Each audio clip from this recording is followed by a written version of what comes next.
Hello everyone. तो आज हम लोग पढ़ेंगे इरिवर्सिबल सेल इंजरी।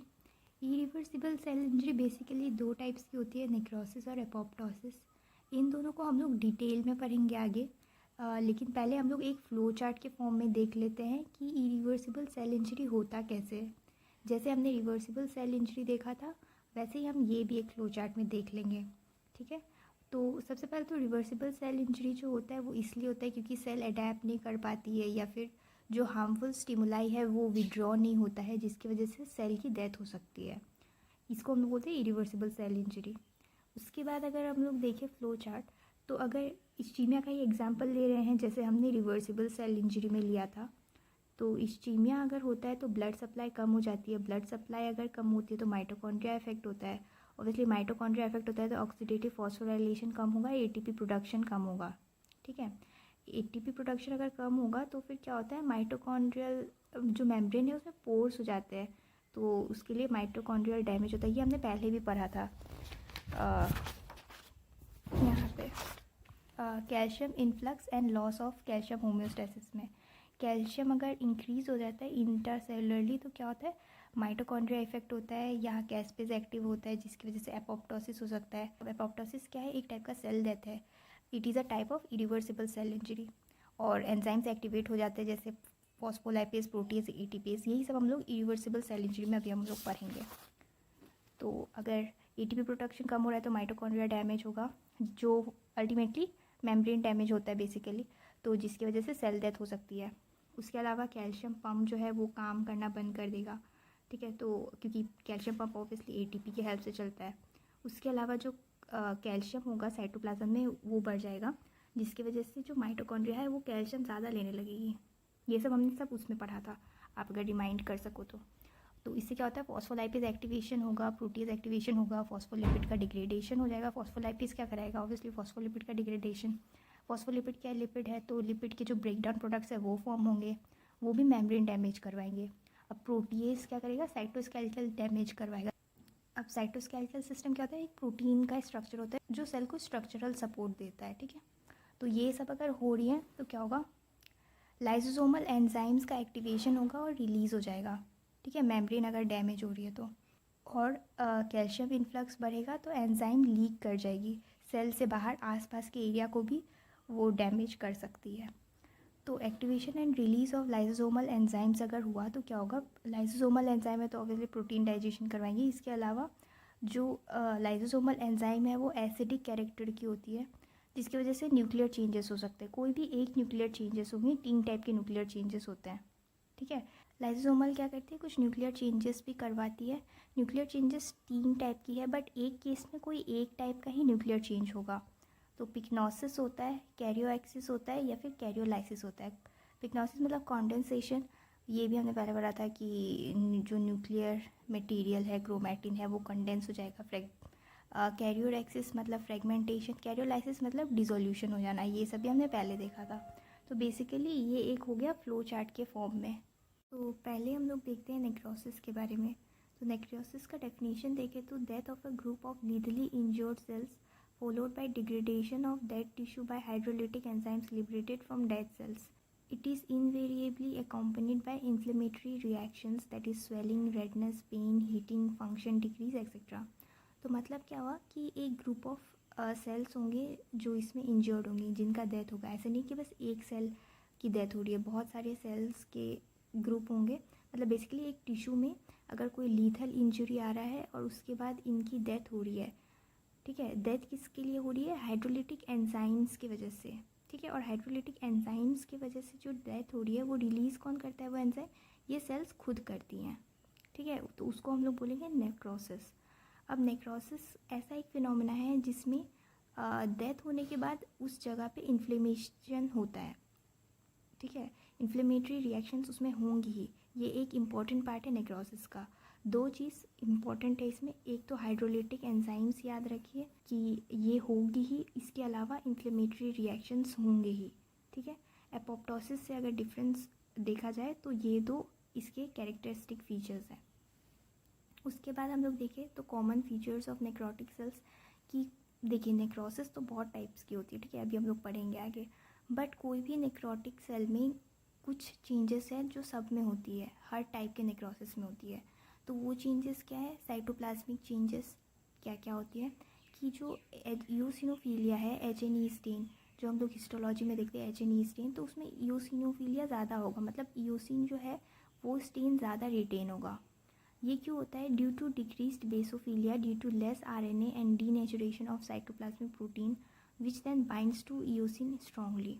ठीक है, एक तो आरएनए कम हो रहा है, आरएनए क्या करता है, एच.एन.ई. स्टेन में एच से बाइंड करता है, और इसके अलावा साइटोप्लाज्म में जो प्रोटीन है वो डीनेचर हो जाता है। डीनेचरेशन की वजह से क्या होता है, ईओसिन उसे स्ट्रांगली बाइंड करता है, जिसकी वजह से मोर ईओसिनोफिलिया हमें देखने को मिलता है। इसके अलावा साइटोप्लाज्मिक चेंजेस और क्या क्या होते हैं, सेलुलर एंड ऑर्गेनल स्वेलिंग, ठीक है, और formation of myelin figures. Nuclear changes क्या हो सकते हैं भाई, 3 तरीके के न्यूक्लियर चेंजेस हो सकते हैं, कोई any one of the 3 patterns, pyknosis, karyorrhexis and karyolysis. इसके अलावा एक और फीचर है नेक्रोसिस का जो याद रखना चाहिए कि नेक्रोसिस जो है हमेशा पैथोलॉजिकल कंडीशन में होता है, फिजियोलॉजिकल कंडीशन में कभी नेक्रोसिस नहीं होगा। ठीक है, तो हम लोग देखते हैं टाइप्स ऑफ नेक्रोसिस। 5 टाइप की होती है, कोगुलेटिव, लिक्विफेक्टिव, केशियस, फैटी और फिब्रिनॉइड। ठीक है, जिसमें से सबसे इम्पॉर्टेंट तो ये दो है, कोगुलेटिव और लिक्विफेक्टिव। केशियस थोड़ा बहुत ज़्यादा इंपॉर्टेंट है, मीडियम इंपॉर्टेंट है, ये तो उतनी ज़्यादा इंपॉर्टेंट नहीं है, बट पता हो तो अच्छा है। ठीक है, तो कोगुलेटिव नेक्रोसिस अगर देखें तो it is the most common type of necrosis. ठीक है, it is caused by ischaemic injury. Ischaemic injury काफ़ी कॉमन होती है, तो ये क्या करवाती है, कोगुलेटिव नेक्रोसिस। अब इस्चेमिक इंजरी किस में हो सकती है, जैसे मायोकार्डियल इन्फार्क्शन में हो सकती है। इस्चेमिक इंजरी क्या होता है, it results in hypoxic death of cells in all tissues except brain. ठीक है, ब्रेन के अलावा किसी भी और अगर टिश्यू में ऑक्सीजन की कमी हो रही है तो हाइपोक्सिया की वजह से डेथ हो सकता है उस टिश्यू का। तो जब डेथ हो जाएगा उस टिश्यू का तो क्या होगा कि सेल इंजरी की वजह से इंट्रासेलुलर एसिडोसिस हो जाएगा, अंदर का पीएच जो है वो ड्रॉप हो जाएगा। ठीक है, जब पीएच ड्रॉप हो जाएगा तो क्या होगा, स्ट्रक्चरल प्रोटीन्स और एंजाइमेटिक प्रोटीन्स दोनों का डीनेचुरेशन हो जाएगा। जब दोनों का डीनेचुरेशन हो गया तो क्या होगा, एंजाइम्स तो लॉस्ट हो गई, ख़त्म हो गई, तो प्रोटियोलाइसिस इज़ प्रिवेंटेड। ठीक है, प्रोटियोलाइसिस प्रिवेंट हो गई, यानी कि स्ट्रक्चरल प्रोटीन्स जो हैं ये अपना स्ट्रक्चर मेंटेन करेगी, तो सेलुलर आर्किटेक्चर जो है वो प्रिजर्व रह जाता है। ठीक है, इसलिए हमने लिखा है कि लॉस ऑफ सेलुलर डिटेल्स, मतलब अंदर की चीज़ें जो हैं वो गायब हो जाएगी, बट जो स्ट्रक्चरल चीज़ें हैं, स्ट्रक्चरल आउटलाइन है वो प्रिजर्व हो जाएगा। अब ब्रेन में ये चीज़ क्यों नहीं होता है, क्योंकि ब्रेन में जब हाइपोक्सिया होता है तो उसमें जो नेक्रोसिस होती है वो एक अलग टाइप की नेक्रोसिस होती है। ठीक है, उसमें लिक्विफेक्टिव नेक्रोसिस हो जाता है, और बाकी कोई भी टिश्यू में अगर हाइपोक्सिया की वजह से हो रहा है तो उसमें कोगुलेटिव नेक्रोसिस होगा। ठीक है, अब ऑर्गन्स अफेक्टेड क्या है, सॉलिड ऑर्गन्स, कोई भी सॉलिड ऑर्गन जैसे हार्ट, लिवर, किडनी, स्प्लीन, लेकिन ब्रेन में ये नहीं होता है, ब्रेन में कुछ और टाइप की नेक्रोसिस हो जाएगी। अब ग्रॉसली अगर हम लोग एग्जामिन करें, बाहर से एग्जामिन करें उस टिश्यू को, तो टिश्यू देखने में कैसा होगा, पेल इन कलर और फर्म इन टेक्सचर, क्योंकि सेलुलर आर्किटेक्चर जो बाहर का है वो प्रिजर्व है तो इसलिए वो फर्म होगा। ठीक है, और कलर क्या होगा, पेल। माइक्रोस्कोप में अगर उसका हम एक सेक्शन काट के देखें तो हमें क्या दिखाई देगा, एम्प्टी सेल विद WBC। ठीक है, increase eosinophilia and decrease basophilia, अगर हम लोग स्टेन करें उसको तो। उसके बाद हम लोग देखते हैं लिक्विफेक्टिव नेक्रोसिस। तो लिक्विफेक्टिव नेक्रोसिस क्या होता है, cell injury by bacterial and fungal infections. ठीक है, नॉर्मली अगर कोई भी टिश्यू में बैक्टीरियल या फंगल इन्फेक्शंस हो रहे हैं तो उसमें लिक्विफेक्टिव नेक्रोसिस होगा।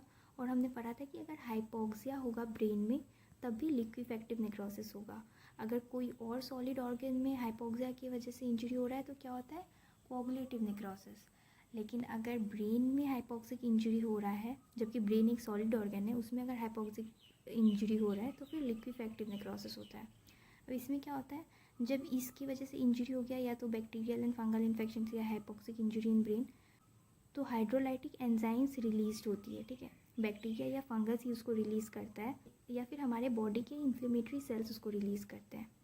जब ये हाइड्रोलाइटिक एंजाइम्स रिलीज़ होते हैं तो complete digestion of the cell होता है। ठीक है, पस का फॉर्मेशन होता है। ठीक है, लिक्विड चीज़ों का फॉर्मेशन होता है, पस क्या लिक्विड ही होता है, तो इसलिए हम लोग लिक्विफेक्टिव नेक्रोसिस बोलते हैं उसको। और इसमें क्या होता है, both intracellular details and outline is lost. अब लिक्विफेक्टिव नेक्रोसिस किस में हो सकता है, ब्रेन या फिर पैनक्रियास में, ठीक है। ग्रॉसली अगर देखें तो हमें मिलता है necrotic area is soft and cystic मतलब कि एक ऑर्गन है, उसके अंदर अगर हम लोग टच करें तो ऐसा लगेगा कि लिक्विड फील्ड है वो, तो उसको हम लोग बोलेंगे सिस्टिक, ठीक है। तो ऑब्वियसली अगर पस फील्ड है तो उसमें नेक्रोटिक एरिया में वो सॉफ्ट लगेगा और सिस्टिक लगेगा।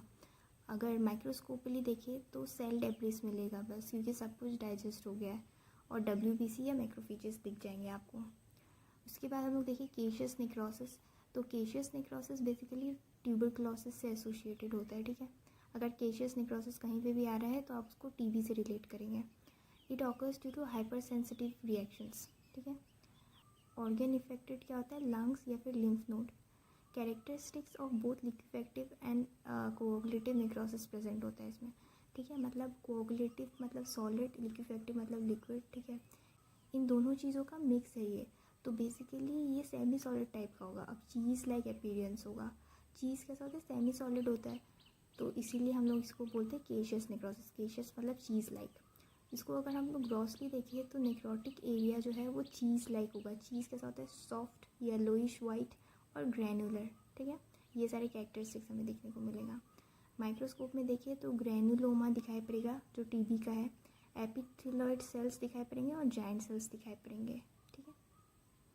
उसके बाद अगर हम लोग देखें fat necrosis, it refers to focal areas of fat destruction which affects adipose tissue, ठीक है। अब कहीं पे अगर एडिपोज टिश्यू है वहाँ पे अगर फैट सेल्स की डिस्ट्रक्शन हो रही है, नेक्रोसिस हो रहा है किसी स्पेसिफिक लोकलाइज्ड एरिया में, तो उसको हम लोग फैटी नेक्रोसिस बोलेंगे।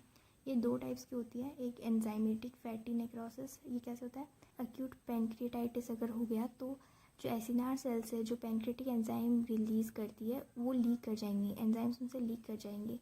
तो पैंक्रियाटिक एंजाइम्स में तो लाइपेज भी है, तो लाइपेज एक्ट करेगा और फैट सेल्स जो भी होंगी आसपास एडिपोज सेल्स उनको डिस्ट्रॉय करेंगी, जिसकी वजह से फ्री फैटी एसिड लिबरेट होगा। फ्री फैटी एसिड क्या करेगा, कैल्शियम के साथ कंबाइन करेगा और सैपोनिफिकेशन हो जाएगा। सैपोनिफिकेशन मतलब सोप लाइक फॉर्मेशन, ठीक है, सोप लाइक स्ट्रक्चर फॉर्म्स।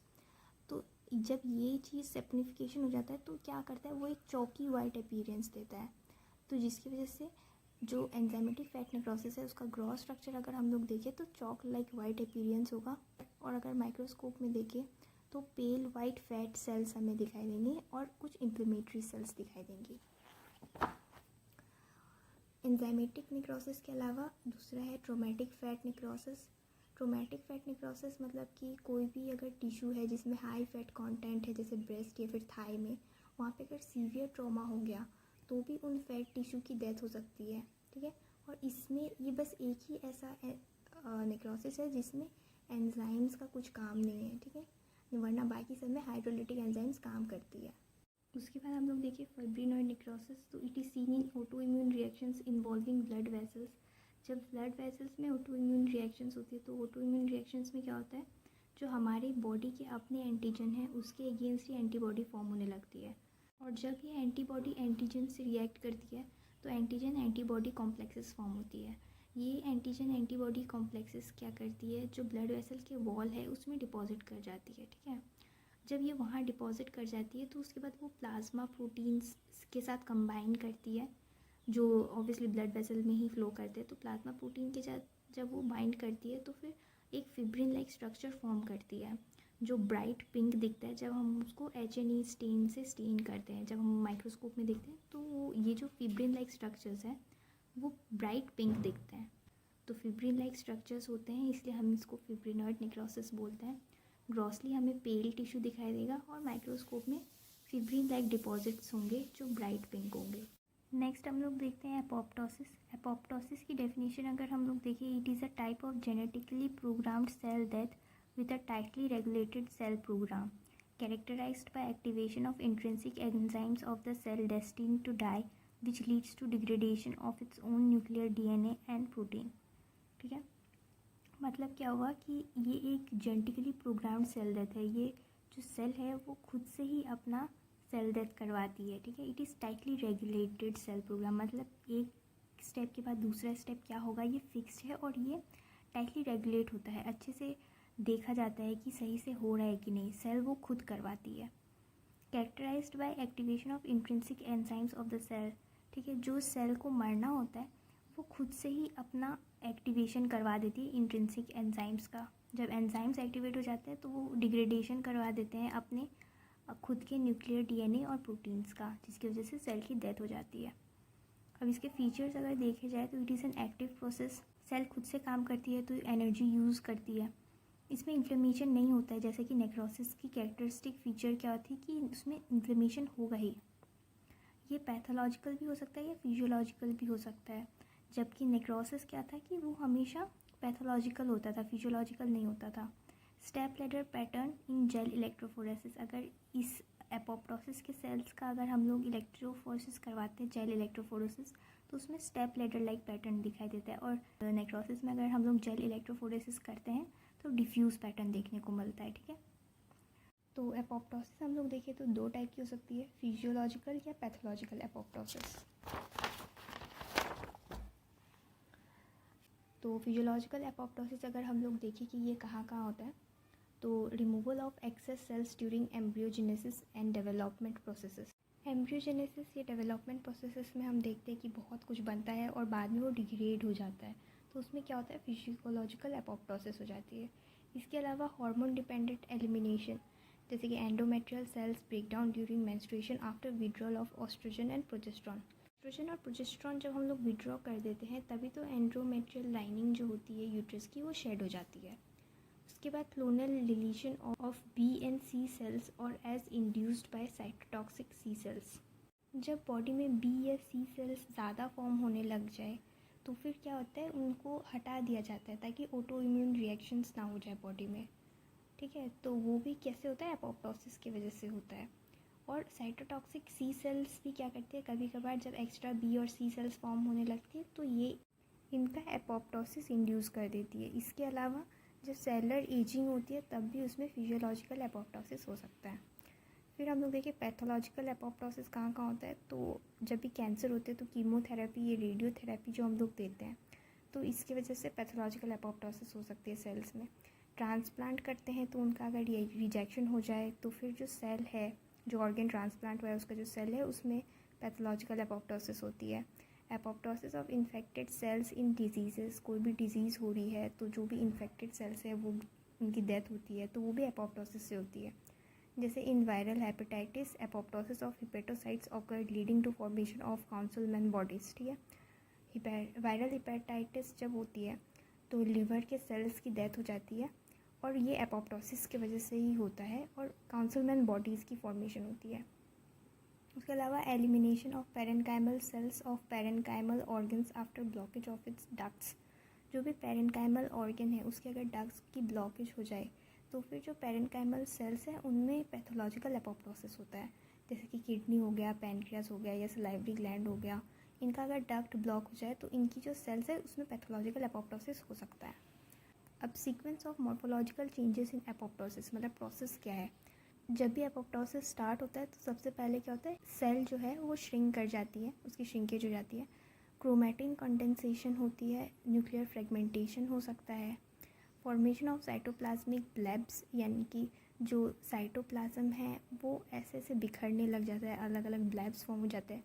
उसके बाद ये जो अलग अलग ऐसे बिखर गए हैं इनको हम लोग बोलेंगे एपोप्टोटिक बॉडीज़। ठीक है। Formation of apoptotic bodies. अब इन एपोप्टोटिक बॉडीज़ का क्या होगा, फेगोसाइटोसिस हो जाएगा। ठीक है। मैक्रोफेजेस करते हैं ये काम। ठीक है। मैक्रोफेजेस क्या करेंगे, इन एपोप्टोटिक बॉडीज़ का फेगोसाइटोसिस करेंगे। उसके बाद क्या होता है, लाइसोसोमल एंजाइम्स की वजह से इनका डिग्रेडेशन हो जाता है। अब मैकेनिज्म ऑफ एपोप्टोसिस देखें तो ये दो स्टेप्स में होती है, एक इनिशिएशन और एक एग्जीक्यूशन। ठीक है। इनिशिएशन में जो है वो दो टाइप से हो सकती है, एक इंट्रिंसिक पाथवे से इनिशिएट हो सकती है या एक्सट्रिंसिक पाथवे से। ये पाथवे से स्टार्ट हो या फिर ये पाथवे से स्टार्ट हो, फाइनली एग्जीक्यूशन पाथवे जो होता है वो सेम होता है इन दोनों के लिए। तो बेसिकली अभी ये याद रख लो कि इंट्रिंसिक पाथवे में एक चीज़ होता है कैस्पेस नंबर 9 जो इसमें इन्वॉल्व होती है, इसमें कैस्पेस नंबर 8 और एग्जीक्यूशन में कैस्पेस नंबर 3 और नंबर 6। ठीक है। अब हम लोग देखते हैं इंट्रिंसिक पाथवे। इंट्रिंसिक पाथवे में क्या होता है, ये इन्वॉल्व करती है माइटोकॉन्ड्रिया को। अब इसमें पहले दो चीज़ याद रखनी है कि जो BCL2 होता है ये एंटी एपोप्टोटिक होता है, मतलब कि ये एपोप्टोसिस को प्रिवेंट करता है और BAX/BAK क्या होता है, ये एपोप्टोटिक होता है और ये एपोप्टोसिस करवाता है। तो जब भी किसी सेल में लीथल इंजरी होती है तो फिर BCL2 का प्रोडक्शन कम हो जाता है। BCL2 क्या था, जो एंटी एपोप्टोटिक था, एपोप्टोसिस नहीं करवाता था, उसका प्रोडक्शन कम हो जाता है। और जो एपोप्टोटिक प्रोटीन है BAX/BAK, इसका प्रोडक्शन बढ़ जाता है। ठीक है, तो ये दोनों जब बढ़ जाता है तो ऑब्वियसली ये इंडिकेट क्या कर रहा है कि एपोप्टोसिस होना चाहिए, क्योंकि जो एपोप्टोटिक है वो बढ़ रहा है, जो एंटी एपोप्टोटिक है वो कम हो रहा है। इन दोनों के बाद जब ये होता है तो उसके बाद क्या होता है, जो साइटोक्रोम C है माइटोकॉन्ड्रिया में प्रेजेंट होते हैं, वो साइटोप्लाज्म में लीक हो जाता है। ये साइटोक्रोम C क्या करता है, F1 यानी कि एपोप्टोटिक फैक्टर 1 से कंबाइन करता है और कैस्पेज नंबर 9 को एक्टिवेट कर देता है। ठीक है, जब कैस्पेज नंबर 9 एक्टिवेट हो जाता है तो ये कैस्पेज 9 क्या करता है, कैस्पेज कैस्केड सिस्टम का इनिशिएशन करवा देता है, यानी कि जो एग्जीक्यूशन पाथवे है उसको स्टार्ट कर देता है। ठीक है, तो एग्जीक्यूशन पाथवे पढ़ने से पहले हम लोग एक्सट्रिंसिक पाथवे पढ़ लेते, क्योंकि मैंने बोला था कि इनिशिएशन चाहे इंट्रिंसिक पाथवे से हो या एक्सट्रिंसिक पाथवे से हो, फाइनली वो जाके सेम एग्जीक्यूशन पाथवे ही फॉलो करता है। तो इंट्रिंसिक पाथवे हमने देख लिया, तो अब देखते हैं एक्सट्रिंसिक पाथवे कैसा होता है। उसके बाद हम लोग कॉमन एग्जीक्यूशन पाथवे पढ़ेंगे। ठीक है, तो एक्सट्रिंसिक पाथवे में क्या होता है कि जब लीथल इंजरी होती है तो एक प्रोटीन होता है FAS, जिसको हम लोग CD95 भी बोलते हैं, ये अपने लिगेंड से बाइंड कर जाता है। ठीक है, इसका लिगेंड क्या हुआ, FAS लिगेंड या फिर CD95 लिगेंड, जिसकी वजह से एक डेथ लिगेंड का फॉर्मेशन होता है। ये डेथ लिगेंड क्या करता है, अपने डेथ रिसेप्टर से बाइंड करता है, जिसकी वजह से एक FAS एसोसिएटेड डेथ डोमेन का फॉर्मेशन हो जाता है, जिसको हम लोग शॉर्ट में बोलेंगे FADD। ठीक है, तो बेसिकली क्या होता है, एक प्रोटीन होता है, ये प्रोटीन अपने लिगेंड से बाइंड करता है, ये लिगेंड अपने रिसेप्टर से बाइंड करता है, जिसकी वजह से एक डोमेन का फॉर्मेशन होता है।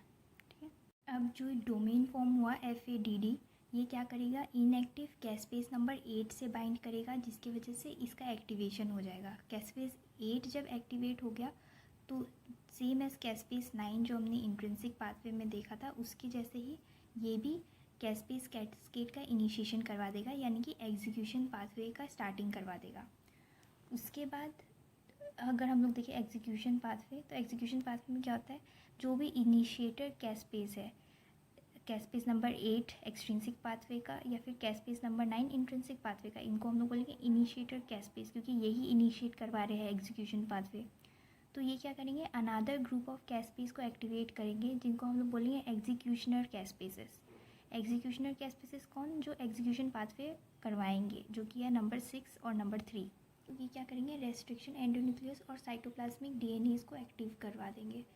इनके एक्टिवेशन की वजह से क्या होगा, DNA का डिग्रेडेशन होगा और फिर कुछ सेल में मॉर्फोलॉजिकल चेंजेस होंगी, जिसकी वजह से जो सेल है वो डेथ हो जाएगी।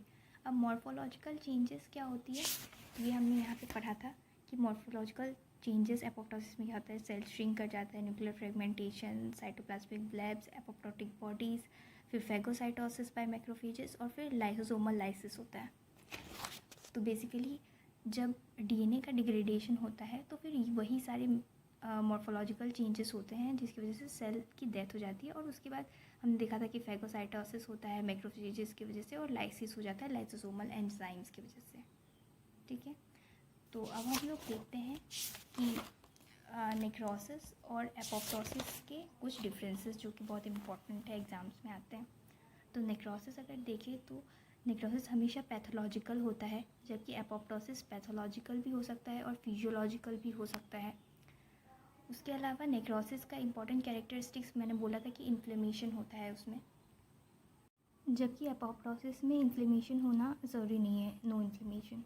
इसके अलावा नेक्रोसिस एक ग्रुप ऑफ सेल्स में होती है, लेकिन एपोप्टोसिस एक सिंगल सेल में भी हो सकती है। ग्रुप ऑफ सेल्स में भी हो सकती है बट एक सिंगल सेल में हो सकती है। नेक्रोसिस कभी एक सिंगल सेल में नहीं होती है, ये ग्रुप ऑफ सेल्स में होती है।